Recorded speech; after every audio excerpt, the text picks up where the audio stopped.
नमस्कार प्यारे बच्चों, बहुत बहुत स्वागत है आपका मेरे YouTube चैनल के अंदर। एंड मैं हूं सोनू शर्मा, जो आपको कोर्स करवा रहा हूं, कंप्लीट कोर्स कंप्यूटर पे। एंड कंप्यूटर का ही ऑब्वियसली से करवा रहे हैं। और आज हम देख रहे हैं सी लैंग्वेज के बारे में पढ़ने वाले हैं कि डाटा टाइप्स हमारे पास कितने होते हैं, किस प्रकार के हमारे पास डाटा टाइप्स होते हैं। तो उसी की बेस पे एक छोटी सी प्रेजेंटेशन है जो मैं लेकर के आया हूँ। तो आई होप आपको पसंद आएगी, और पसंद आने के बाद आप लाइक कीजिए, शेयर कीजिए, है ना।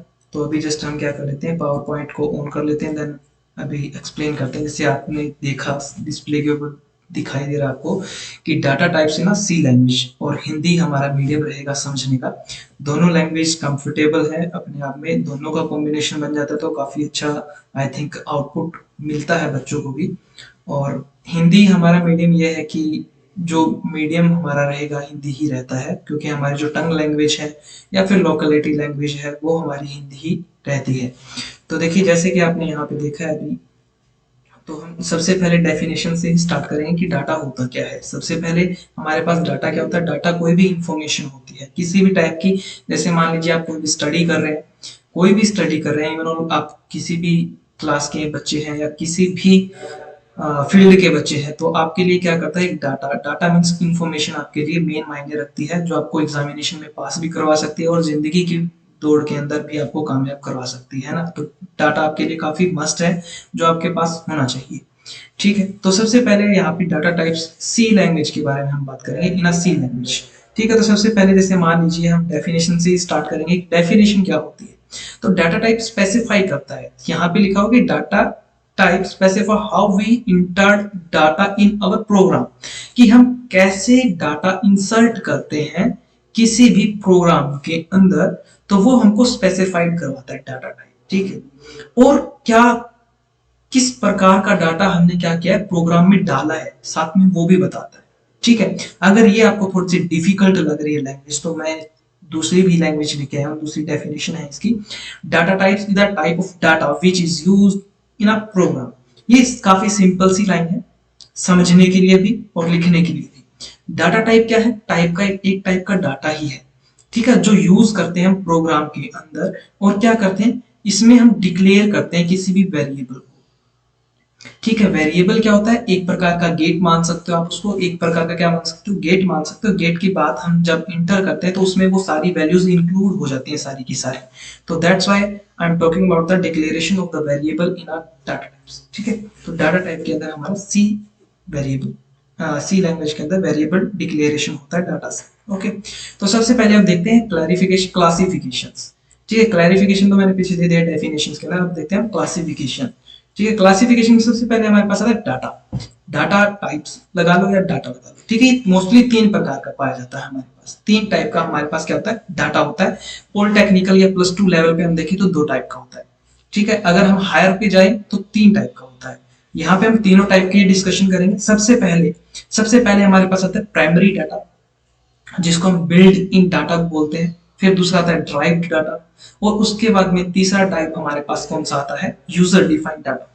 तो प्राइमरी डाटा हमारे पास या बिल्ड इन डाटा हम इसको क्यों बोलते हैं। ठीक है, सबसे पहले हम देखिए प्राइमरी डाटा को हम साइड में रखते हैं, बिल्ड इन के ऊपर चलते हैं। बिल्ड इन, जब हमारे पास कोई सी लैंग्वेज इंट्रोड्यूस हुई थी हमारे मार्केट के अंदर, या हमारे रिसर्च के बाद में हमारे पास सी लैंग्वेज जब आई थी हमारे पास यूज करने के लिए, तो उसके अंदर कोई चीज पहले से ही प्री प्लान थी, बिल्ड अंदर ही थी, उसके अंदर ही थी। जैसे कोई सॉफ्टवेयर हम देते हैं, कोई भी सॉफ्टवेयर जब हम डाउनलोड करते हैं तो उसका एक पैटर्न होता है, वो इन बिल्ड ही होता है। कोई भी उसके अंदर स्ट्रक्चर होता है वो उसके अंदर ही होती है। जैसे आपने कई गेम खेले होंगे, इसके अंदर ग्राफिक्स होते हैं, बटन्स होते हैं, वो उनके अंदर इन बिल्ड ही होते हैं, बट उनकी लोकेशन हम सेट करते हैं। ठीक है, कि यहाँ पे मेरे को ये चाहिए, यहाँ पे मेरे को ये ऑप्शन चाहिए, तो उनकी अरेंजमेंट तो पहले से ही होती है, उनकी सेटलमेंट हम करते हैं बस। तो वो इनबिल्ड ही होके आता है। तो ऐसे ही सी लैंग्वेज के अंदर भी हमारे पास वेरिएबल्स हैं, करीबन करीबन 5 वेरिएबल ऐसे हैं जो इनबिल्ड ही हैं, जो लैंग्वेज को बनाने से पहले उसके अंदर डाल दिए गए थे। ठीक है, तो सबसे पहले हमारे पास जैसे प्राइमरी डाटा है, तो प्राइमरी डाटा को बिल्कुल ऐसे डाटा ही मानते हैं जो इसके अंदर ही आता है। तो सबसे पहला डाटा है हमारा इंट। इंट से हमारा इंटीजर होता है, सभी को पता है integer value plus minus up to infinity तक जाता है। वो नेचुरल नंबर्स को आप प्लस माइनस में करते हो तो वो इंटीजर बन जाता है। ये एक्चुअली मैथ का टॉपिक है, ठीक है। उसके बाद में हमारे पास दूसरा टाइप का डाटा था करेक्टर्स। करेक्टर्स हमारा क्या होता है, सिंगल कोट के अंदर चलता है। सिंगल कोट के अंदर कोई भी आपने वर्ड लिखा है, कोई भी एक सिंगल टेक्स्ट लिखा है, वर्ड नहीं बोलेंगे, कोई भी सिंगल टेक्स्ट लिखा है, उसको हम बोलते हैं करेक्टर, सिंगल कोट के अंदर। ठीक है, तो वो हमारा क्या होता है, बिल्ट इन ही दिया था, ये सी लैंग्वेज के अंदर ही आया था। उसके बाद में आता है वॉइड। वॉइड हम मोस्टली क्या करते हैं, वॉइड मेन करते हैं, जिसकी नॉन रिटर्न वैल्यू होती है। कोई भी सी यूजर्स है, कोई भी जो सी लैंग्वेज सीख रहा है, तो थोड़ा सा इंटरेस्टिंग वे से सीखे तो काफी अच्छा लगता है, उसमें डिक्लेरेशन आ जाता है। ठीक है, अब मैंने इंटीजर का आपको एग्जांपल दिया, करेक्टर को आपको एग्जांपल दिया, बट वॉइड का भी नहीं देंगे क्योंकि ये नॉन रिटर्निंग वैल्यू है। नॉन रिटर्निंग का मतलब क्या है कि आपको जब आप void मेन यूज करते हो किसी भी प्रोग्राम के अंदर, तो मैंने जब पहले इससे जस्ट पहले वाली वीडियो बनाई थी, तो उसके अंदर मैंने void मेन का इंट्रोड्यूस करवाया था कि ये मेन फंक्शन ये रिटर्न वैल्यू देता है ना। तो वो रिटर्न वैल्यू देता नहीं है, वो इंट बाय डिफॉल्ट उसको ले लेता है।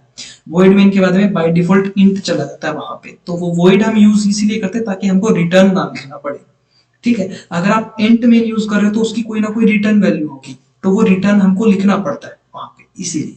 तो ये क्या होता है, एक नॉन रिटर्न वैल्यूबल एलिमेंट हमारे पास है, डाटा का टाइप है। उसके बाद में हमारे पास जो डाटा आता है दूसरा, फ्लोट वैल्यूज होता है। फ्लोट के बिल्कुल सिमिलर वैल्यू चलती हैं, जैसे मान लीजिए हमारे पास डेसिमल्स वैल्यूज होती हैं, जो उनके ऊपर हमारा क्या करता है, फ्लोट वैल्यूज काम करते हैं। ऐसे ही हमारे पास एक डबल वेरिएबल भी होता है साथ के साथ, जैसे अब स्क्रीन पे दिखाई दे रहा है, डबल वेरिएबल और फ्लोट वेरिएबल दोनों ही सिमिलर है, बट यहाँ पे डबल का जो साइज होता है वो बड़ा होता है फ्लोट के कंपेरिजन में। तो फ्लोट होता है वो लेसर साइज का होता है एज कंपेरिजन डबल के।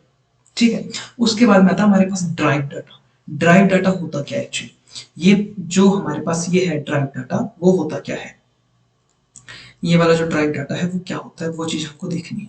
ठीक है, कलर चेंज कर लेता हूँ पॉइंटर पेन। ये ड्राइव डाटा जो होता है हमारे पास क्यों होता है, किस लिए होता है, ड्राइव डाटा क्या होता है, कलेक्शन होता है हमारे पास। सिंपली क्या होता है, कलेक्शन होता है, किसका कलेक्शन होता है हमारे पास, इनबिल्ट या फिर प्राइमरी का। प्राइमरी डाटा जो सिमिलैरिटी रखते हो अपने आप में, ठीक है, तो वो चीज हमारे पास क्या होता है, सिमिलैरिटी करता है। जैसे मान लीजिए collection of primary data types, similar data types. ठीक है, तो ये क्या है, कलेक्शन है, सिमिलर डाटा टाइप्स का एक क्या है, कलेक्शन है, जो किसके अंदर होता है, हमारे प्राइमरी डाटा का होता है। जैसे मान लीजिए हम बहुत सारे इंटीजर को इकट्ठा करते हैं, तो वो हमारा एरे बन जाता है। ठीक है, ऐसे हमारे पास कैरेक्टर्स आते हैं। और जैसे मान लीजिए हमारे पास और कुछ आएंगे, जैसे कि अभी जो दूसरा टाइप का डाटा है हमारे पास, फंक्शन है। फंक्शन भी हमारे पास क्या होता है, वेरिएबल्स और स्टेटमेंट का कॉम्बिनेशन होता है फंक्शन। जैसे मान लीजिए हम इफ स्टेटमेंट यूज कर रहे हैं, है ना, तो वो फंक्शन यूज कर रहे हैं मान लीजिए कोई भी, तो उसके अंदर हमारे पास क्या होता है, कंडीशन भी होती है, स्टेटमेंट भी होती है, दोनों चीजों का कॉम्बिनेशन होता है। उसके बाद में हमारे पास आता है पॉइंटर।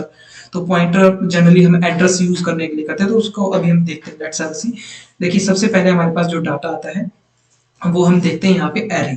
एरे हमारे पास क्या होता है, सिमिलर टाइप का डाटा होता है। जैसे मान लीजिए हम बहुत सारे इंटीजर को इकट्ठा कर लें और उनको डिफाइन करें, तो वो एक एरे बन जाता है हमारा सिंपली। तो एरे की जो डेफिनेशन होगी वह क्या होगी, collection of similar data types, data items. ठीक है, डाटा टाइप्स नहीं कहेंगे क्योंकि डेटा टाइप्स हम पढ़ रहे हैं। Collection of similar data items. Items का मतलब यहाँ पे जैसे इंटीजर हो सकता है, कैरेक्टर हो सकता है, फ्लोट हो सकता है, डबल हो सकता है, वॉइड हो सकता है।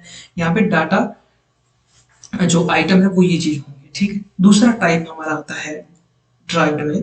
दूसरा टाइप का जो हमारा डाटा था वो फंक्शन होता है। फंक्शन कॉम्बिनेशन किस किस का होता है, स्टेटमेंट का और वेरिएबल्स का। वेरिएबल्स के ऊपर हम कोई कंडीशन लगाते हैं, कंडीशन लगाते हैं या फिर आप वेरिएबल उसके ऊपर यूज करते हो, फिर उसके बाद हमारी स्टेटमेंट प्रिंट होती है, जैसे प्रिंट एफ हम यूज करते हैं जनरली, तो वो चीज होती है वहां पे, है ना। और उसके बाद में हमारे पास तीसरा जो डाटा आता है वो चीज है हमारा पॉइंटर। ये पॉइंटर हम एक क्या करते हैं, जनरली एड्रेस यूज करने के लिए करते हैं। जैसे हम लगाते हैं ना print F and the address of ये वाला, and the address of a variable. तो ये हमारा क्या होता है, जो हमने रैम के अंदर ए वेरिएबल की एक स्पेसिफिक जगह रखी है, जो हमने उसका साइज रखा है, तो वो हमारे पास क्या होता है, पॉइंटर करता है उस चीज को। अब तीसरा टाइप का जो हमारे पास डाटा टाइप है तीसरा, वो हमारे पास क्या है, यूजर डिफाइन। उसको क्या करते हैं, कोई भी यूजर्स होगा उसको यूज करने के लिए वो डिफाइन करेगा। उस यूजर जो हमारे पास होगा वो खुद डिफाइन करेगा उस चीज को, है ना। तो ये यूजर डिफाइन बेस्ड हो गया। उसके बाद में भी हमारे पास तीन टाइप के डाटा है यूजर डिफाइन। सबसे पहला हमारे पास आता है स्ट्रक्चर।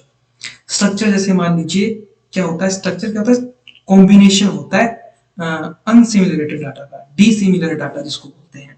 जैसे मान लीजिए आप उसमें करेक्टर भी ले सकते हो, स्ट्रिंग वैल्यू भी ले सकते हो, इंटीजर भी ले सकते हो। तो ये काफी कॉम्प्लेक्स फॉर्म में होता है, जैसे स्ट्रक्चर होता है कई तरह का डाटा टाइप्स हमारे पास मिल करके एक चीज बनाना, स्ट्रक्चर बनाना। ठीक है, तो वो होता है हमारा यूजर डिफाइंड स्ट्रक्चर। तो स्ट्रक्चर के अंदर जैसे हमारी 3 से 4 वैल्यूज जो टाइप के डाटा है वो इंक्लूड कर सकते हैं। ऐसे ही हमारे पास दूसरा जो हमारा है, वो हमारे पास जो दूसरा टाइप का डाटा है यूनियन है। यूनियन भी स्ट्रक्चर के जैसा ही है बिल्कुल, इसमें भी 3 से 4 चीजें हम इकट्ठा ऐड कर सकते हैं, जो खुद का क्या रहेगा, डिसिमिलर रहेगा। उसके बाद में आता है हमारे पास एनम क्लास, इनम क्लास आता है हमारे पास। इनम क्लास क्या होता है, सिंपली हम जो यूज करते हैं वो काफी, जैसे इसका जो फुल फॉर्म इनोमिनेशन होता है, इनोमिनेशन डाटा भी हमारे पास यूजर डिफाइन ही रहता है। और आगे आने वाली वीडियोस के अंदर हम जैसे इंट को, करेक्टर को, वॉइड को, फ्लोट को, एरे को, फंक्शन को, पॉइंटर को, स्ट्रक्चर, यूनियन एंड इनोमेशन जिसको ई नंबर क्लास बोलते हैं, ये सारी चीजें हम करने वाले हैं। ठीक है, ये सारी की सारी चीजें हम आज आगे देखने वाले लेक्चर्स के अंदर, और उसके बाद में फिर हम क्या करेंगे, प्रैक्टिकल क्लासेस को बिल्कुल अच्छे तरीके से कंप्लीट करेंगे। ओके, तो सबसे पहले हमको ये समझना होता है कि हमारे पास डाटा किस टाइप का है। तो आई थिंक आपको मैंने हर एक प्रकार का डाटा यहाँ पे इंट्रोड्यूस करवा दिया है। मोस्टली जो +2 वाले बच्चे हैं वो आप इतना ही याद रखें, प्राइमरी डाटा और सेकेंडरी डाटा आपके पेपर के लिए इतना सफिशिएंट है, पॉलिटेक वालों के लिए इतना सफिशिएंट है। ये इतना अगर आपने प्रैक्टिकल के अंदर भी लिख दिया तो काफी इनफ है, आपको 100% रिजल्ट आप उसमें कर सकते हो। तो आई थिंक आपको मेरे हिसाब से ये इतनी स्पेसिफिक जानकारी आपको मिलनी चाहिए थी, और मैंने दे दी है, काफी अच्छे लेवल पे दी है। और ये हायर लेवल की बात कर रहे हैं हम, primary derived and user defined. ये थोड़ा हायर लेवल की है, पॉलिटेक्निकल से हम जब ऊपर उठते हैं, बीटेक साइड में जाते हैं, तब तब की बात है ये। ओके, तो आई थिंक आपको वीडियो अच्छी लगी होगी, और मैं आपका बहुत बहुत धन्यवाद करता हूँ। Thank you for watching this lecture, and then thank you and like and share. Okay, तो बहुत बहुत धन्यवाद आपका, और अगर वीडियो अच्छी लगी हो तो आपको शेयर एंड सब्सक्राइब कीजिए। Thank you very much.